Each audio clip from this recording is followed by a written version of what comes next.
Gracias también. Ya, vamos a seguir con el panel de opinión que intenta justamente presentar la visión de diferentes actores sobre los aprendizajes generados a partir de la aplicación de los distintos enfoques. Para esto vamos a invitar como moderador del panel a Víctor Inchausti. Víctor nos va a apoyar en esta parte del taller y del evento, y es laboratorista clínico con énfasis en microbiología de la Universidad Mayor de San Andrés, Bolivia.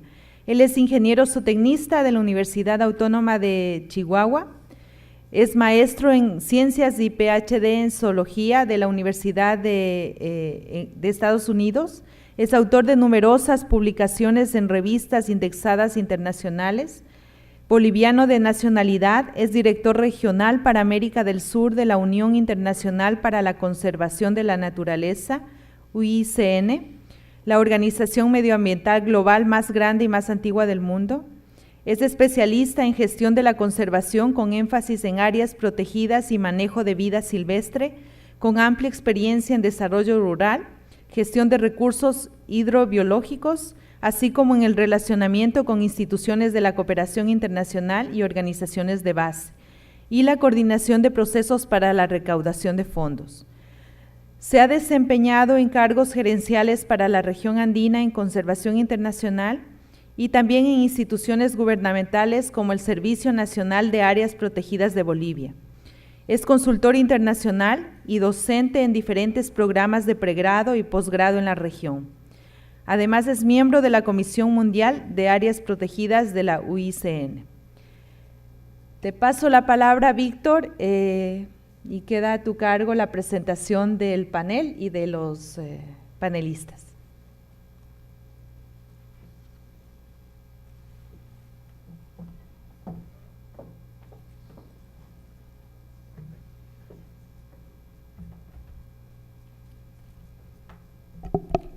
Muchas gracias, muy buenos días a todos y a todas.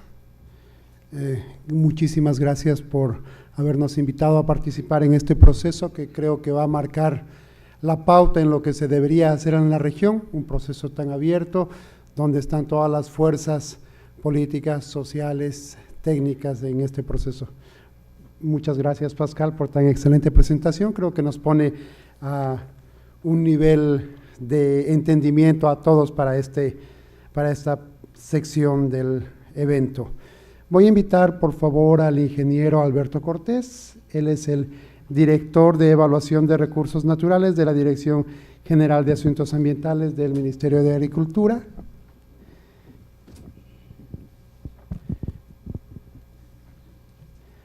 También voy a invitar a la señora Cristina Portocarrero.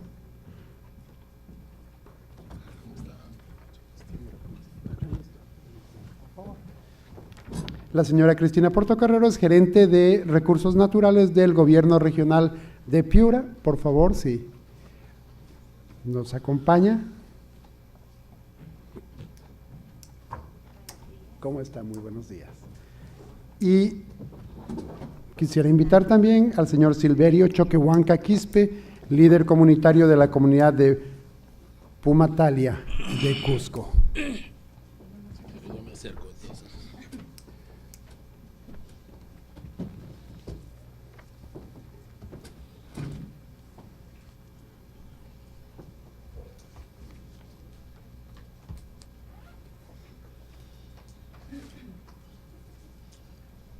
Puede pasar por aquí.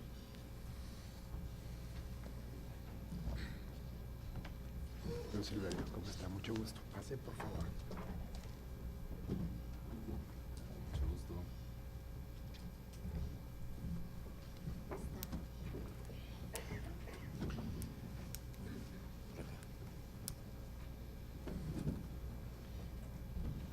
Bueno, antes de empezar con las preguntas, creo que todos tenemos un excelente entendimiento ahora de los enfoques de adaptación que se vienen desarrollando en nuestra región, y me gustó mucho la presentación de Pascal, y nos pone la pregunta de fondo qué tipo de desarrollo queremos, hacia dónde vamos y cómo todos estos procesos tienen que estar integrados. Y recordar algo que me impactó hace unas semanas en una conferencia internacional donde nos ponemos a hablar de todas estas cosas, los conservacionistas, y alguien dijo, bueno, en realidad el expresidente de mi organización, en una conferencia, creo que fue en Río, en alguno de los cientos de eventos en Río, dijo, como en 1910, en 1920, algunos visionarios empezaron a desarrollar un futuro, a pensar un futuro, y se refería a la empresa de automóviles en Estados Unidos y en otras partes en Europa que empiezan a florecer. Dice, recordamos que en esa época, 1890, 1920, estos grandes pensadores tenían una visión de futuro, y ese es el presente que tenemos ahora. Ese futuro que ellos pensaron hace 100 años es lo que estamos viviendo, eso es lo que hemos desarrollado. Entonces, ¿qué futuro queremos dar a la posteridad? Y creo que eso es lo que debería pensarse hacia adelante, que me impactó mucho, y en realidad es algo que a veces no lo pensamos y vivimos día a día, y eso es algo que Pascal nos puso muy claro, y vivimos día a día solos y no empezamos a integrar los procesos. Entonces voy a empezar con la pregunta al ingeniero Cortés. Vamos a hacer la primera ronda de preguntas de niveles administrativos generales hacia niveles locales, y después vamos a proceder del otro lado, siguiendo la lógica que nos explicaba Pascal. Hay que hacer de arriba procesos de arriba hacia abajo y de abajo hacia arriba, tienen que coexistir. Entonces, ingeniero Cortés, por favor, si podría decirnos desde su rol en un organismo a nivel nacional, ¿cuál cree que es el valor agregado que usted puede ver para cada uno de estos enfoques y cómo ha visto estos resultados de su aplicación? Buenos días. Antes que nada, felicitar por la realización de este evento. Felicitar también del mismo modo al señor expositor, quien brillantemente nos ha ilustrado acerca de este proceso. Y bueno, un poco tratando de responder la pregunta que acaba de mencionar. El rol del Ministerio de Agricultura en el país es fundamental, puesto que allí se producen alimentos y su misión importante es tratar en lo que sea posible y utilizando todos los medios que esté a su alcance de que la producción de biomasa no disminuya. Para ello tiene toda una estrategia. Empezó originalmente conocer cuál es el proceso, cuál es el cambio climático en el país. Sin conocerlo no podríamos planificar, sin conocerlo no podríamos acudir de manera preventiva a ninguno de los lugares donde estas ocurrencias suelen presentarse. Y para ello, lo primero que hizo es conocer la realidad del país, y en ellos ejecutó un proyecto de mucha importancia.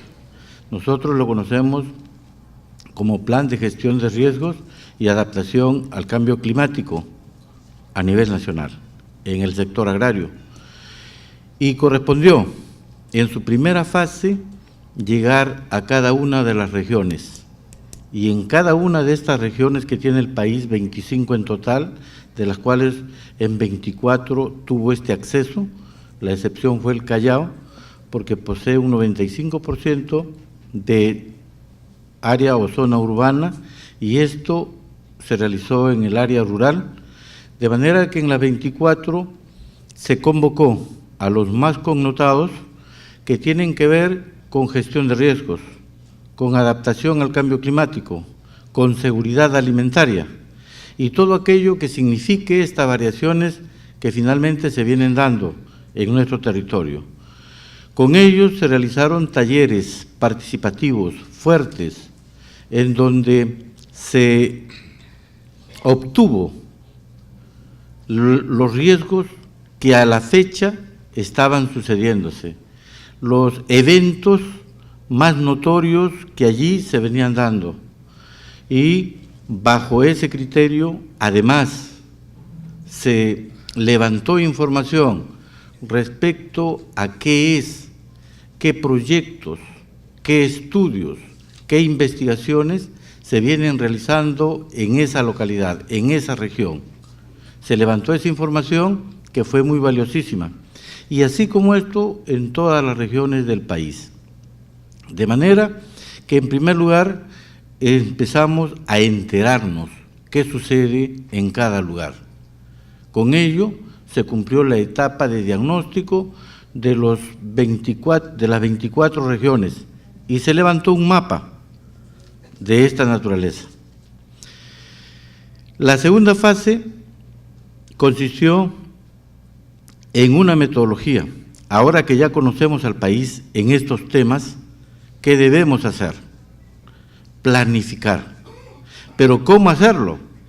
Se crearon estrategias, se crearon ejes estratégicos, se crearon objetivos, se creó una metodología a la que le llamamos planificación. Y es así que en una segunda fase otra vez se vuelve a todas estas regiones y con los mismos participantes de los talleres que se realizó el diagnóstico, se volvió a tratar con ellos. ¿Cuál es la forma que deberíamos afrontar esta situación? De esa manera se obtuvieron datos valiosísimos, como por ejemplo, que a nivel nacional tenemos la afectación de 12 cultivos, de 3 tipos de pastos y de 3 tipos de crianzas, pero a su vez, en cada región también se obtuvo un listado efectivo con datos in situ de 12 cultivos en riesgo también. Y para ello, con el levantamiento de información previa y ahora en la etapa de planificación, se seleccionaron los proyectos que ya habían en las regiones, porque hay que considerar que el país está atento a estos eventos y en cada uno de ellos de diferentes enfoques, con diferentes objetivos, pero todos pensando en el cambio climático, habían generado proyectos. Y muchos de ellos proyectos de inversión, y otros que sin generar lo tenían bosquejados, pero que sí eran posibles de ejecutarse. Bajo esa forma se obtuvo este tema, y creo que el rol nuestro es ese. En primer lugar, conocer la realidad del territorio. En segundo lugar, planear la forma como afrontarlo. Y ahí es donde se conciben estas variables tremendamente grandes y en las cuales se destaca el proceso de la adaptación, que perfectamente y muy bien hemos escuchado esta mañana, pero que como ejemplo tenemos muchos.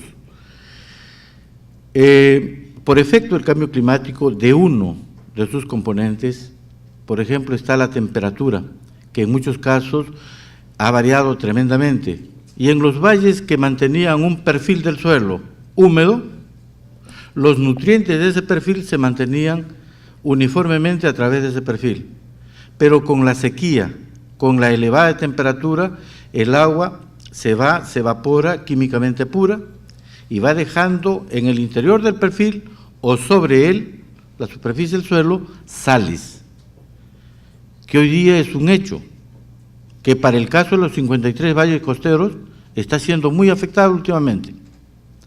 Y exceso de sales hace de que el cuadro agronómico de cultivo también disminuya y solo pueden quedar allí los que toleran esa salinidad. Y los que son altamente susceptibles van produciendo menos o no producen. Y esta experiencia está ya en el campo. Esta experiencia ya la vienen haciendo. Esta experiencia lleva a de que en la realidad opten por nuevos cultivos, quizás sin saberlo técnicamente ni científicamente, pero esos nuevos cultivos son los que vienen tolerando este proceso de salinización y de sequía, entre otros ejemplos. Muchas gracias, ingeniero Cortés, y creo que ha tocado un punto muy importante, que hablamos de gestión del conocimiento y muchas veces no hemos empezado a gestionar o a manejar los datos para convertirlos en información y después en conocimiento, y creo que es algo que estamos aprendiendo después de tantos años en nuestros países. Creo que es muy importante, todos ustedes tienen unos papelitos que pueden hacer preguntas, porque me gustaría tener algunas preguntas de la sala. Si quieren hacerlas a todo el panel o dirigido, pueden repartir papelitos y nos van a colaborar recogiendo esos papelitos para yo usarlas al final de estas dos rondas de preguntas que vamos a hacer desde la moderación. Para la señora Cristina, una pregunta muy similar, considerando su posición de gerente de un gobierno regional. ¿Cuál cree usted el valor agregado? Y porque estoy seguro que a veces en las regiones vamos, muchas organizaciones tienen visiones desde el Estado, desde las bases. ¿Cómo usted ve el valor agregado de estos enfoques? Y si es que usted ya podría decirnos si hay algunos resultados en las aplicaciones de estos enfoques al nivel que usted trabaja. Sí, buenos días con todos y todas. Un saludo cordial a nombre del Gobierno Regional Piura y gracias también por la invitación a este panel, a los organizadores. Bueno, yo tal vez quiero partir de una afirmación anticipada, ¿no? Las estrategias regionales de cambio climático, que ya la tenemos en 9 regiones del país y 16 regiones en construcción, yo creo que están contemplando la complementariedad, la integración, la articulación de los 5 enfoques que Pascal muy bien nos ha explicado en su exposición, ¿no? Claro que construyendo este mosaico adaptativo sobre la base de nuestra realidad, nuestro contexto, nuestras vulnerabilidades diferenciadas, ¿no? Y en ese sentido, yo creo que Piura tiene varios insumos que aportar, ¿no? Como ustedes, la mayoría de ustedes conocen, y algunos tal vez que no son del Perú, se los puedo comentar, Piura regularmente es expuesto a eventos climáticos extremos, ¿no? Cifrados básicamente en la variabilidad de 2 variables, valga la redundancia, hidrometeorológicas, ¿no? Por un lado, la temperatura, nos exponemos a friajes o heladas en la serranía o eventos de tropicalización del clima agudos, ¿no? Y en cuanto a la precipitación, tenemos momentos o periodos de lluvias intensas, ¿no? O ausencia de lluvias o sequías, ¿no? Inclusive la periodicidad de fenómenos del Niño, como los que tuvimos el 82-83 y el 97-98, pues que nos dejaron pérdidas cerca de los 120 millones de dólares por cada fenómeno en la región, ¿no? Todas estas condiciones llevaron a que Piura priorizara estudios, investigaciones, programas, proyectos para gestionar los riesgos climáticos, ¿no? Y aquí sí vale mencionar un estudio ampliamente reconocido por muchos de ustedes, que es el estudio PROCLIM, que se desarrolló en el año 2005, ¿no? Donde la cuenca del río Piura fue priorizada con la cuenca del Santa, el Mayo, el Mantaro, y donde nos dejaron insumos importantes que sirvieron de punto de partida para lo que ya hemos conseguido a la fecha y que se los voy a comentar en breve, ¿no? Entonces, a partir de este estudio PROCLIM, logramos obtener una evaluación local integrada de la cuenca del Piura, por ejemplo, escenarios climáticos al 2050, evaluación de impactos en actividades productivas, principalmente la pesca y la agricultura, fortalecimiento, identificar debilidades también de fortalecimiento de capacidades institucionales, e inclusive se trabajó el tema de género estos eventos, ante estos eventos climáticos extremos, ¿no? Y que congregó pues una plataforma de instituciones tanto para cofinanciar como para coejecutar este importante estudio, ¿no? Y ahí me estoy refiriendo pues al CENAMI, CONCITEC, INREN en su momento, la cooperación alemana, GIZ, ITDG, y con el monitoreo pues que hacía en ese entonces el CONAN. Y bueno, Piura no solamente desarrolló este tema, ¿no? Inclusive este PROCLIM fue aprobado con un decreto regional a nivel de gobierno regional, ¿no? O sea, dada la importancia de este estudio. Así como también desde el año 2004 se promulga un decreto regional donde se incorpora de manera obligatoria la variable de gestión de riesgos en la planificación y en la inversión regional, ¿no? Esa es otra muestra de lo que Piura estaba requiriendo en sus procesos de desarrollo, ¿no? Además de otros planes de prevención y atención de desastres, la instalación y operativización de un sistema de alerta temprana desde el año 2007, en fin, ¿no? Tal vez entre los principales estudios o programas que ha desarrollado a lo largo de estos años. Entonces, con estos insumos, con estas lecciones aprendidas, con esta exposición a estos eventos climáticos adversos que nos ha tocado vivir y toda la capitalización de experiencias, el año 2010 se asume el reto de insumir todo, analizar todos estos elementos y construir la estrategia regional de cambio climático, ¿no? Para lo cual se organiza la institucionalidad regional en un grupo técnico regional de cambio climático que finalmente logra la aprobación de la estrategia el año pasado, en noviembre del 2011, ¿no?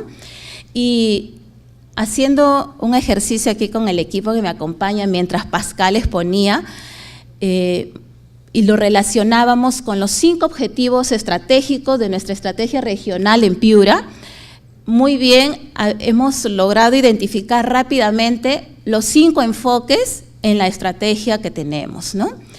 Y si ustedes me siguen, por favor, se los voy a mencionar, los 5 objetivos estratégicos, para que más o menos tengan una idea por dónde va el camino, la orientación que queremos seguir en el tema adaptativo y también el de mitigación al cambio climático, ¿no? Entonces, el objetivo número 1 fue que nuestros actores regionales tengan capacidad de identificar vulnerabilidades y de presentar propuestas de adaptación, ¿no? Actores regionales con esa capacidad. Segundo objetivo estratégico, que los decisores, las autoridades, los funcionarios de niveles regionales y gobiernos locales tengan capacidades desarrolladas para plantear programas, proyectos con miras a adaptación al cambio climático, ¿no? Es decir, autoridades empoderadas en el tema, que también a veces es una debilidad, ¿no? El tercer objetivo estratégico fue la gestión integrada del recurso hídrico en un contexto de cambio climático, ¿no? Cómo optimizar el uso del recurso hídrico, cómo preservar la calidad del recurso hídrico, dado que este es un recurso natural altamente perjudicado, vulnerado, cuando estamos hablando en un escenario de cambio climático. Un cuarto objetivo estratégico está muy ligado a mitigación, ¿no? Y ahí sí nos hemos enfocado a reducción de gases de efecto invernadero, conservación de nuestros sumideros de carbono, conservación de nuestros bosques principalmente, ¿no?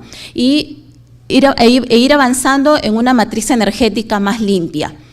Y el quinto objetivo estratégico es un objetivo, consideramos, transversal, que es promover la investigación, la investigación científica, técnica, el rescate de saberes y prácticas tradicionales, construir un centro de investigación del clima y seguir trabajando, impulsando, sosteniendo nuestros sistemas de alerta temprana. Es decir, un quinto objetivo que nos provea la información oportuna, certera para la toma de decisiones.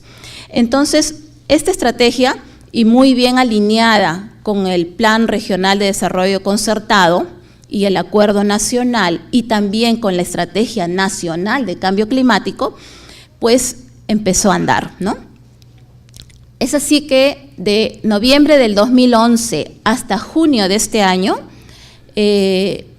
decidimos hacer un mapeo de intervenciones, ¿no? Es decir, medir en esos meses que habían pasado, 7 meses aproximadamente, cómo las instituciones, organizaciones y dependencias públicas en la región estaban trabajando, respondiendo a los 5 objetivos de la estrategia, ¿no? Nos reunimos y empezamos a hacer ese mapeo de intervenciones. Y nos dimos con la grata sorpresa que en el marco de sus planes operativos institucionales, anuales, muchas de sus actividades respondían muy bien a los 5 objetivos que les he mencionado, ¿no? Cabe decirles nomás que la estrategia es una estrategia bastante concreta. No hemos querido tener un documento voluminoso, imposible de implementar, no. Tiene 5 objetivos estratégicos, 8 metas y 46 actividades priorizadas, nada más, ¿no? Ahora, en ese marco, pues, identificamos primero, como les digo, de qué manera los sectores, los gobiernos locales, las ONGs estaban desarrollando actividades de adaptación al cambio climático, ¿no? Y algunas otras, y en menor proporción, actividades de mitigación. Pero también nos permitió identificar este mapeo de intervenciones, las debilidades que en ese corto tiempo ya estábamos percibiendo, ¿no? Como es, por ejemplo, tal vez la falta de homogeneidad en los conocimientos, la poca sensibilización de algunos actores, ¿no? Especialmente gobiernos locales, tal vez la poca difusión o tal vez el lenguaje para poder llegar con un mensaje claro. Entonces nos permitió también entrar a construir un producto que estamos seguros nos va a ayudar en el proceso. Por eso decidimos empezar a elaborar el plan de comunicación para la Estrategia Regional de Cambio Climático. Y este plan, que ya lo vamos a poner en marcha, incorpora inclusive llegar hasta los periodistas, hasta los alcaldes, funcionarios de los gobiernos locales para trabajar el tema y sobre todo, y a toda la comunidad en general, sobre todo para incorporar en cada uno de los actores regionales que el cambio climático es un tema transversal. No es un tema solamente de una gerencia, no es un tema solamente de una dependencia o del Estado. Es un tema que deben trabajarlo todos los actores regionales desde sus organizaciones, ¿no? Y esto pues con ese propósito, ¿no? Primero de impulsar, multiplicar el conocimiento, el entendimiento en el tema, el compromiso, afianzar este enfoque transversal que les comento y sobre todo que sepan que el cambio climático, como bien han dicho ustedes, no es un ingrediente adicional solamente para maquillar los planes regionales de desarrollo concertados, no, sino es un elemento sumamente importante que tiene que estar dentro de estos instrumentos de planificación, estos instrumentos de gestión, ¿no? Entonces también en ese afán de lograr esta como digo, de la acción para la adaptación, hay que echar ya, poner en marcha a la práctica la implementación. Era necesario construir sinergias, ¿no? Sinergias sectoriales, ¿no? Que muy bien es un enfoque, sinergias de los niveles de gobierno, y ahí estaba el MINAN con nosotros como gobierno regional y los gobiernos locales, ¿no? Sinergias de actores, sinergias de las diferentes plataformas o grupos técnicos regionales que existen en Piura, ¿no? Entonces, hay que hacer el ejercicio, y yo creo que eso es todo un proceso que tenemos para largo, ¿no? Hacer este ejercicio, en qué medida el cambio climático se relaciona con educación, con transporte, con agricultura, ¿no? A veces mucho escuchamos a los usuarios agrarios, sí, el cambio climático me lleva a la pérdida de mis cultivos, el mango, los limones, el algodón, el arroz, la cebolla, el palto ya no producen como antes, ¿no? Estoy siendo seriamente afectado, mis tierras, mis cultivos, mi rendimiento ya no son los mismos, pero señor, también usted tiene que pensar en que tiene que minimizar el uso de abonos, de fertilizantes nitrogenados, ¿no? Es decir, vas a desarrollar tu actividad, pero sin colisionar con, justamente con estas acciones que más bien, lejos de impulsar un desarrollo limpio, ¿no? Promuevan tal vez mayores impactos en este tema de los gases de efecto invernadero, ¿no? Y también pensar otro tema, que ayer lo conversaba aquí con mi colega de Piura, mi subgerente, ¿no? El desarrollo gastronómico en el país. Y aquí sí quiero comentarles lo siguiente. Este año hemos concluido en Piura el Plan Regional de Desarrollo Forestal. Para lograr ese producto sumamente importante se ha hecho todo un diagnóstico regional forestal. Y en la información que levantamos, ¿no? Llegamos a determinar lo siguiente. Un restaurante muy bien llevado, sostenido, consume a diario aproximadamente un saco de carbón vegetal, ¿ya? Y si pensamos en nuestro producto bandera, ¿no? Muy bien difundido a nivel mundial, como el pollo a la brasa, imagínense qué cantidad de carbón vegetal estaríamos requiriendo. Entonces, se estimó que aproximadamente el número de restaurantes de Lima ciudad, Lima metropolitana, necesitarían 12.000 hectáreas de madera, y nosotros muy bien lo relacionábamos con nuestro algarrobo, ¿no? Somos la primera región en área, en territorios en bosque de algarrobo, ¿no? Porque el algarrobo es muy demandado por su alto poder calorífico y por lo tanto sumamente expuesto a este tipo de actividades, ¿no? Entonces hay que pensar muy bien en que el desarrollo gastronómico también debe tener en cuenta estos elementos para no entrar a impactar de esta manera con un recurso natural importante para nosotros, como son nuestros bosques secos, que también constituyen pues nuestros sumideros de carbono, ¿no? Y así pensar en todas las actividades productivas y todos los enfoques, ¿no? La gestión integral del recurso hídrico, la conservación de los ecosistemas, de la biodiversidad, etcétera, ¿no?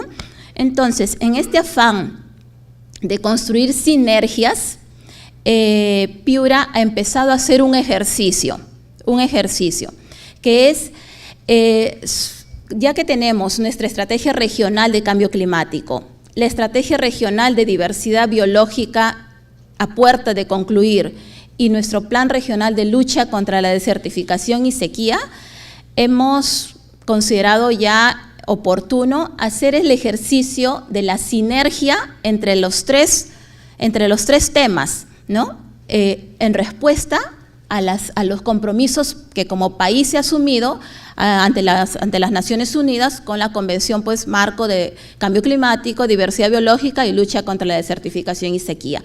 Entonces, también estamos haciendo sinergias con estas tres líneas programáticas con un piloto en la cuenca del río Piura, ¿no?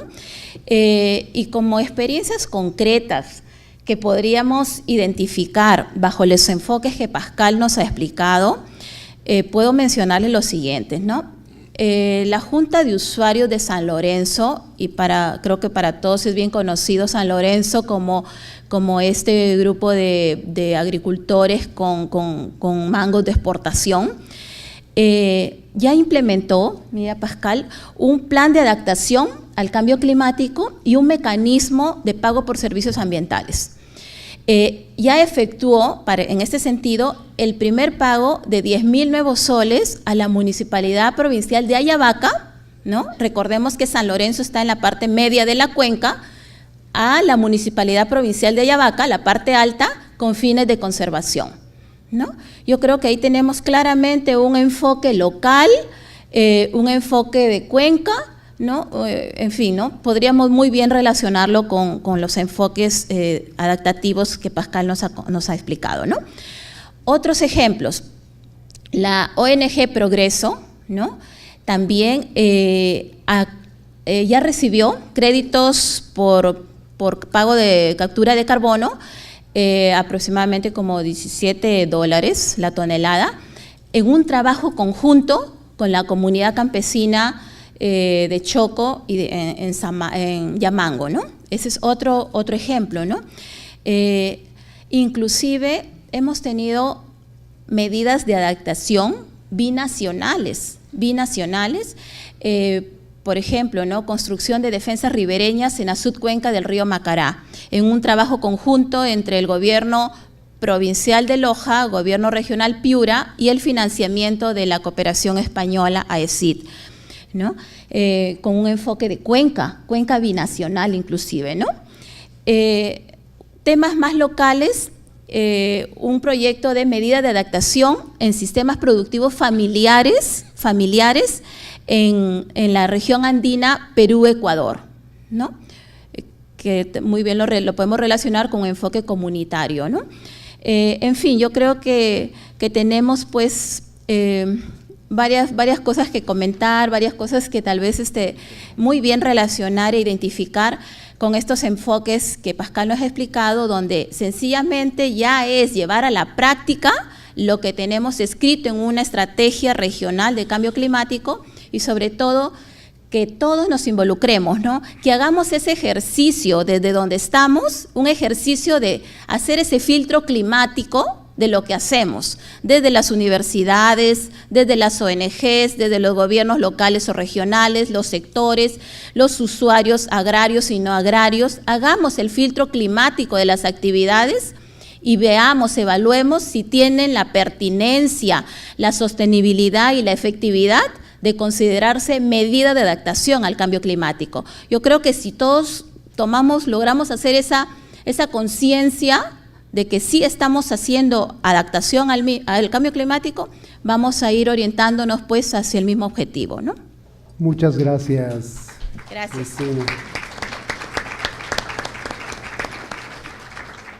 Muchas gracias por esa visión tan comprensiva y tan importante de ya mostrarnos ejemplos que salen, y fue muy interesante cuando usted estaba explicando. Hay algunos sectores que estoy seguro que han sido considerados que a veces tradicionalmente no los consideramos, por ejemplo, cuando hablaba de todo el proceso internacional, cómo las cancillerías deberían estar involucradas, porque a veces sí, es difícil tener a autoridades binacionales de diferentes niveles si es que no coordinamos bien con nuestras cancillerías primero. Después todo el tema turismo es otro tema. Cuando hablaba de todo el tema gastronómico, el tema turismo también es un tema muy importante que a veces no nos sentamos en la mesa. Y asociado a eso viene todo el tema de seguridad, lo que es policía y ejército también, porque la conservación también es un tema estratégico para nuestros países y tiene que ver con seguridades nacionales desde la visión castrense, digamos. Entonces es muy importante. Quisiera ahora hacer una pregunta a don Silverio Huanca, que es el líder comunitario de la comunidad de Pumatalia. Estoy seguro que en su comunidad o que en los sectores donde usted trabaja hay muchísimas organizaciones de diferentes niveles que están utilizando diferentes enfoques que nos ha presentado Pascal.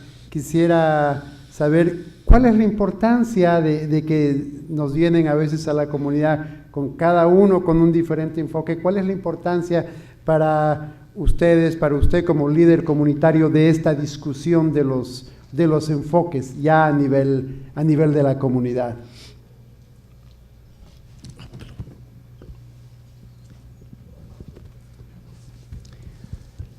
Bueno, de primera intención, saludar a todos los participantes a este gran evento que está encabezando el Ministerio de Ambiente.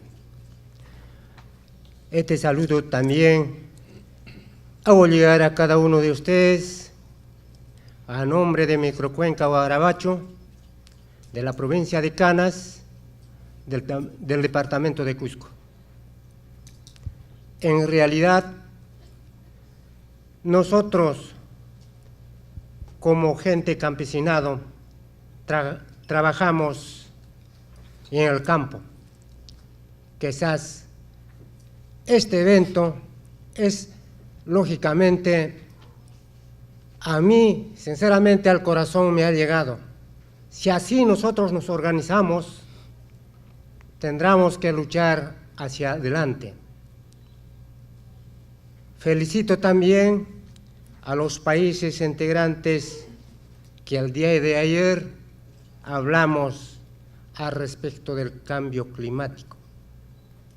Si ellos ya empezaron algunos años, algunos meses, ¿y nosotros qué?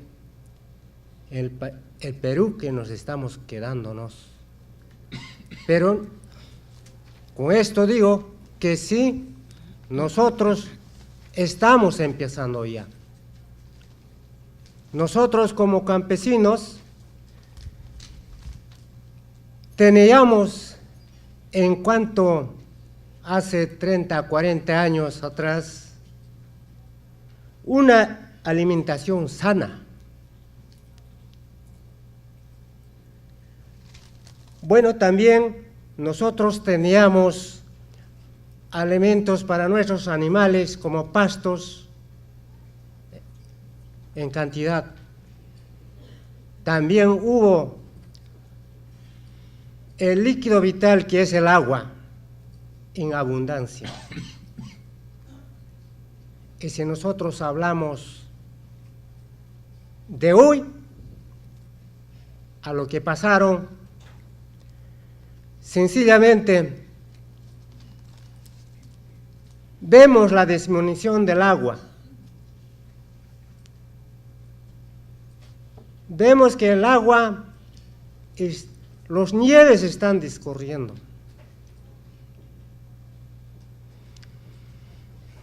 Ahora, fuera de eso, las granizadas, las heladas, los ventarrones, todo esto afecta el cambio climático. Si anteriormente nosotros tenemos en la parte andina los meses secos que son desde el mes de abril hasta el mes de julio, pero sin embargo, hoy en día, estos días, nosotros tenemos una siembra de quinoa y cañigua en el mes de agosto, pero sin embargo, este año nosotros esperamos el 1 de agosto que tenía que llover, pero sin embargo no hubo la lluvia correspondiente para tener que hacer el respectivo siembra. Pasaron 3 meses, que el día 27 de octubre, el día sábado, justo es para que nosotros nos vengamos, recién la lluvia. Se atrasó 3 meses, que es de nuestra siembra. O sea que el cambio climático es tan brusco. Y nosotros estamos palpando en carne propia. Y por lo tanto, ahora si nosotros sembramos esos alimenticios, ¿cuándo va a tener que madurar? Si el mes de abril, mayo ya es la helada y ya no va a tener resultados. A la comparación de los anteriores años, les hablo de acá de 30 años a 40 años, tuvimos alimentos muy buenos madurados, pero sin embargo hoy en día ya no es así.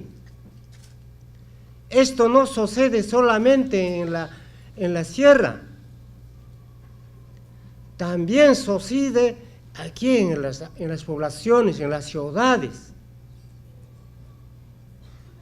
Para tal caso nosotros, como gente campesinado, nos hemos capacitado para contrarrestar el cambio climático. ¿Cómo así? Si efectivamente hay una disminución del agua, y para ello, ¿qué es lo que nosotros debemos de hacer? Es que nosotros primeramente en la sierra debemos de tener, sembrar la agua. ¿Cómo pueden sembrar? Dirán. Nosotros los sembramos haciendo las zanjas de infiltración en las partes altas, para luego cosechar también el agua. ¿Y cómo lo vamos a cosechar? El agua también se cosecha haciendo las cochas rústicas. De esta forma, se les voy a tener que poner un ejemplo. Yo me estoy vistiéndome con ropa típica. Y si de la cabeza me van a tener que echar la agua, va a tener que aguantar en el cuerpo algo húmedo. Pero sin embargo, si yo me voy a tener que colocarme con un polo, se me echan de la cabeza, rápidamente se va al suelo. De esta forma, nosotros estamos haciendo las cochas rústicas en las partes altas. ¿Para qué? Para que en la parte baja mantengan los ojos de manantes, para que haya humedad. Pero todo esto también nos enseña nuestro Apo, que es Apu Laramane del distrito de Kunturkanqui. Quizás teníamos un cocha natural en la parte más alta,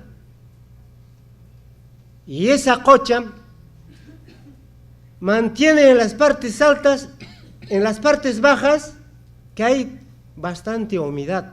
¿Por qué? Porque esa cocha no seca, es natural, ¿no?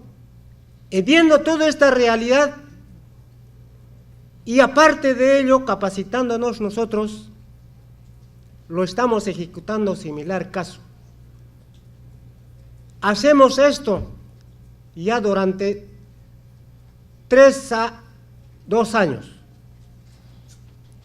Y el resultado se está viéndose. Pero yo, sinceramente,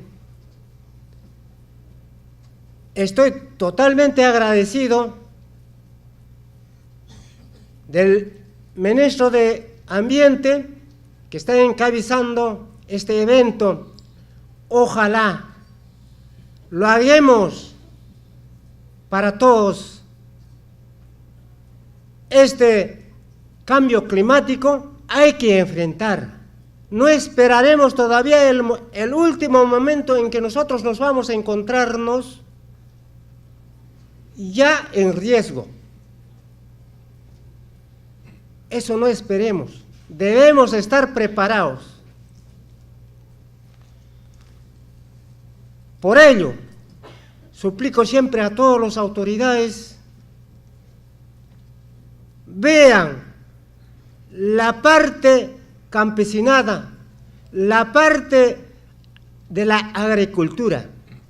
Si nosotros no vamos a cuidar la parte de agricultura, ¿quién las va a traer de repente a la población, a la ciudad, nuestros alimentos? ¿De dónde nos vamos a alimentarnos? Sencillamente, por más que nosotros tengamos dinero, eso no es suficiente. La parte fundamental es la alimentación. Así es que la población vive del campo y el campo también de la ciudad. Y acá nosotros no debemos de marginarnos, mas al contrario debemos de unificar criterios para luego de tener que salir adelante. Muchísimas gracias.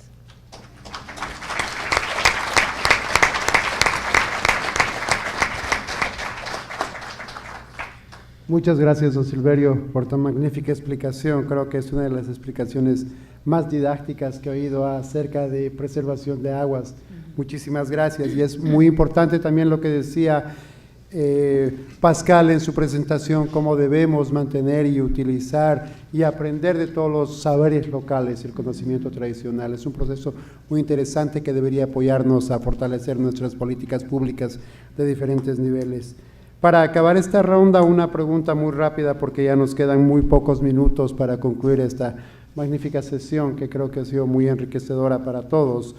Si es que hay algunas preguntas, me las pasan. Por favor, si pueden ayudarme de organización a recoger algunas preguntas para hacer en esta última vuelta. Y para acabar esta vuelta, una pregunta muy rápida para Pascal, por premura de tiempo. Es un tema que mencionaste al final, que es el tema de escala, y es acá que vemos 3 escalas muy interesantes. Entonces, mi pregunta sería, ¿cuál crees que debería o cómo debería ser el rol de la discusión internacional sobre enfoques y cómo esta discusión internacional va percolando o no a los diferentes niveles o escalas que hemos estado hablando ahora? Muchas gracias, Víctor y estimados colegas de la mesa. Yo creo que el tema de escala se tiene que plantear a 2 niveles. Uno es, obviamente, el cambio climático es un proceso global, mundial, y que cualquier acción concertada para atacar las causas del cambio climático tiene que ser internacional. Primero que todo, si no logramos reducir las emisiones en los países industrializados, pues vamos a seguir sufriendo los embates del cambio climático a largo plazo. Es decir, ese es un fenómeno global en naturaleza y que requiere una solución global, por más que cueste, el enfoque ahí tiene que ser internacional. En cuanto a la adaptación, yo estoy más y más convencido que la adaptación es un tema esencialmente local. La gestión del riesgo es esencialmente local, donde se vive la sequía y la escasez de agua es a nivel local. Es decir, todo debería apuntar efectivamente a reducir condiciones de riesgo y de vulnerabilidad a nivel local, pero que las comunidades no viven en aislamiento y requieren efectivamente de estar articuladas a nivel municipal, provincial, regional y lo nacional. Y ahí yo creo que hay una, en este momento, estamos en un momento, yo creo que propicio para poder partir de prácticas locales exitosas, de usar ejemplos que funcionan y de poder aprender sobre las prácticas que sí han funcionado y de poder también compartir esas enseñanzas a nivel mundial. Yo estoy convencido, por ejemplo, que muchas de las prácticas de adaptación que ha estado conduciendo Perú en varias regiones de Alto Andinas le podría servir a muchísimos países que viven en zonas de altas montañas como el Himalaya, Nepal, Bután y la parte alta de Pakistán. Es decir, hay lecciones muy importantes que puede brindar la región latinoamericana y la región andina en particular, que deberíamos poder compartir con otras regiones del mundo. Porque sí, creo que han avanzado más que otros países, sí estamos en la vanguardia de muchas prácticas locales, sobre todo adaptación basada en la comunidad, y de ese esfuerzo siento que estamos presenciando aquí en Perú de tener una estrategia nacional articulada a nivel regional, y con el ejemplo que escuchamos de Piura, de una estrategia regional que va realmente articulando lo que se está planteando a nivel nacional en lo que sería una estrategia regional centrada en el manejo del agua como recurso estratégico, centrada en inversiones públicas priorizadas a nivel regional. Yo creo que ese es el camino y ahí hay muchas lecciones que compartir con el resto del mundo, sin lugar a duda. Muchas gracias, Pascal.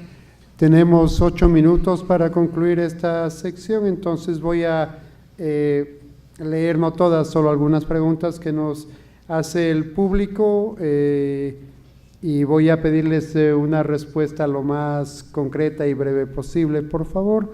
Aquí tenemos una pregunta para el ingeniero Cortés, representante del sector de agricultura, Y siendo usted representante de un sector, es cómo el sector, aquí dice, ¿por qué el sector de agricultura no transversaliza todas las experiencias y metodologías para adaptación al cambio climático? Es decir, en forma positiva, ¿cómo el sector de agricultura está encarando para transversalizar esas experiencias y metodologías al cambio climático? Porque si no, estaríamos en uno de los enfoques que es el enfoque sectorial, que a veces no se habla entre ellos. Eso sería una pregunta, ingeniero Cortés. Bien, el Ministerio de Agricultura, un poquito para dar un pequeño enfoque, afronta el problema del cambio climático de manera decidida. Y como hace un momento dijera, ha empezado primero en conocer la realidad peruana referente al cambio climático y a sus efectos, y en ese sentido ha encontrado grandes riesgos relacionados con inundación, heladas, sequías y friajes, como es conocido, siempre ha existido en el país, pero este cambio climático está haciendo que últimamente ya no lleguen la frecuencia que llegaban, se demoren un poco más, se adelanten o escaseen o sean más intensos. De esta manera, el Ministerio de Agricultura ha creado un grupo técnico de trabajo de seguridad alimentaria y cambio climático, y este grupo técnico está constituido por los órganos del Ministerio de Agricultura y por los organismos del Ministerio de Agricultura. De manera que bajo de esta manera enfoca el tema del cambio climático de manera global y señalizado en el sector agrario, considerando lógicamente que el cambio climático es algo transversal, que involucra a todo y afecta a todo absolutamente. Por otro lado, se encuentra empeñado en difundir los resultados que se han encontrado. En primera instancia, el 18 de octubre hizo un lanzamiento de los resultados de este plan. Luego tiene previsto en este mes de noviembre en 3 gobiernos regionales socializar, empoderar a los gobiernos regionales desde el enfoque nacional hacia el enfoque regional, e inverso, desde el enfoque regional tener una idea cómo se inserta a nivel nacional. De manera que el cambio climático debe ser visto de manera holística en el país. Coincido plenamente con el representante y expositor de CARI de que este es un problema global y que hay que enfocarlo desde tal, pero esto tiene un enfoque holístico, general, global. Luego va a ser regional, hablando de países. Luego será nacional y regional, hablando de regiones peruanas, y a nivel local, hablando de gobiernos regionales. Y en ese sentido, creo que la participación en todos estos niveles es sumamente importante, porque cada quien tiene que hacer lo suyo. Se dice, por ejemplo, acá en el Perú, de que, bueno, considerando a nivel global, el Perú contribuye muy poco con los gases de efecto invernadero que al final vienen a ser aquellos que generan todo el tema que ahora estamos tratando. Entonces, yendo al Perú, somos los que menos contaminamos y no llega ni siquiera a la media unidad. Pero considerando todo eso, dentro de esa media unidad, el que más afecta es el sector agricultura. Entonces, en ese sentido, se ha tomado ese conocimiento, esa experiencia, y se está haciendo frente a esta situación. Se ha empezado, en primer lugar, como dijera hace un momento, a conocer su realidad, en dónde están los puntos que vienen siendo afectados, en dónde están los cultivos que están disminuyendo. Lógicamente hay lugares donde les ha favorecido. Por ejemplo, en la sierra, el anillo agrícola de la sierra siempre fue entre 3.000 y 4.000, en promedio. Más arriba mucho frío y más abajo escasez de agua. Lo ideal es ese anillo. Pero hoy se ve favorecido con este cambio climático porque la parte límite superior está yéndose un poquito más hacia arriba, ¿no? Y inversamente la parte inferior de ese anillo está siendo afectado porque se va más hacia arriba. Entonces ahí como que hay toda una movida climática y que la gente perfectamente, in situ, ya se está adaptando, se está adecuando a estas nuevas condiciones y nosotros desde el papel que nos corresponde estamos promoviendo estos conocimientos, estamos consolidando la experiencia y conocimiento ancestral que tienen ahí y que todo el tiempo han afrontado esta situación, porque todo el tiempo hubo friaje, hubo helada, hubo inundaciones y ellos hicieron frente. De un tiempo acá eso se ha venido perdiendo, entonces uno de los papeles que se está haciendo últimamente es recuperando esas sapiencias, esos conocimientos y se está agregando algo de tecnología limpia que no los afecte, pero que hagan frente a esta situación. Muchas gracias, ingeniero Cortés. Y una pregunta relacionada, la última, porque ya, como siempre, el tiempo nos esclaviza. Que viene dirigida a doña Cristina, del Gobierno Regional de Piura, y que es muy relacionado e indica cuál es la manera más eficiente de socializar los planes nacionales y regionales con la población, qué es lo que está haciendo para mejorar estos procesos de comunicación, que es muy relacionado a lo que nos piden, la difusión de lo que cada uno de los sectores hace. Sí, yo creo que el tema de estrategias comunicacionales tiene necesariamente que ser incorporado en estos procesos, ¿no? Como les mencionaba, producto de este monitoreo que hicimos de la implementación, los primeros pasos de la implementación de la Estrategia Regional de Cambio Climático, se vio la necesidad de construir un plan de comunicación para la Estrategia Regional de Cambio Climático. O sea, imagínense el abordaje, ¿no? Y con actividades operativas a todo nivel. Tal es así que el próximo 15 de noviembre tenemos un taller para periodistas en tema de cambio climático, nada más, ¿no? Y así con autoridades locales, funcionarios, técnicos de gobiernos municipales y comunidades campesinas, en fin, ¿no? Yo creo que el tema comunicacional es vital aquí, ¿no? Y pues los talleres normalmente se han hecho descentralizados, aprovechando los espacios que también están intervenidos por otras instituciones, organizaciones como son las ONGs, que son excelentes aliados para estos procesos. Como les comentaba, la mayoría de las experiencias que mencioné son en una alianza entre gobierno regional, ONGs y la misma comunidad. Y yo creo que esos espacios pues hay que aprovecharlos para seguir afianzando esa gobernanza que necesitamos para el tema de cambio climático, ¿no? El enfoque de transversal que tenemos que darle a todo eso y sobre todo al poblador común, al ciudadano de a pie, hacerle ver el tema de cambio climático como algo tangible. Hay que visibilizar el cambio climático en acciones concretas, ¿no? No como un abstracto, ¿no? Yo creo que esos mensajes tienen que llegar claros a estos grupos comunitarios, a estos públicos objetivos en nuestros talleres de difusión, ¿no?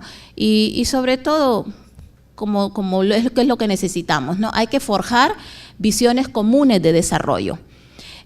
Si hacemos un recorrido rápido por la región Piura, las visiones de desarrollo en nuestra región no son para nada similares en los diferentes pisos altitudinales, ¿no? Un lenguaje diferente, un enfoque diferente tendremos que tener en la zona marino-costera, un manejo integrado de la zona marino-costera con todos los actores locales. Diferente será en los bosques secos, ¿no?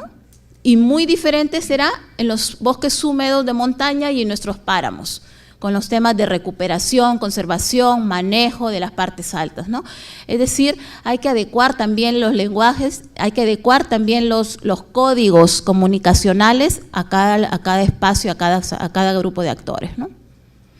Muchas gracias, dona Cristina. Entonces, para ya cerrar esta sección de la mañana, que creo que fue muy rica, creo que hemos tocado casi todos los las escalas de las que nos ha hablado Pascal. Creo que cada uno ha hecho el énfasis adecuado a los niveles en los que trabaja. Creo que es muy importante recordar de usar todas las estrategias que hay y no perder de vista las estrategias locales de comunicación y transmisión del conocimiento. Me gustó mucho la exposición de don Silverio, cómo están afectándole a las comunidades estos procesos y cómo muy rápidamente aprenden y cómo muy rápidamente aprendemos. Ahí algo muy interesante que debería apoyarnos en lo que son políticas públicas. Entonces, nada más para agradecer al ingeniero Cortés, a doña Cristina Portocarrero, don Silverio Choquenaire y por supuesto a Pascal, con un gran aplauso y muchísimas gracias.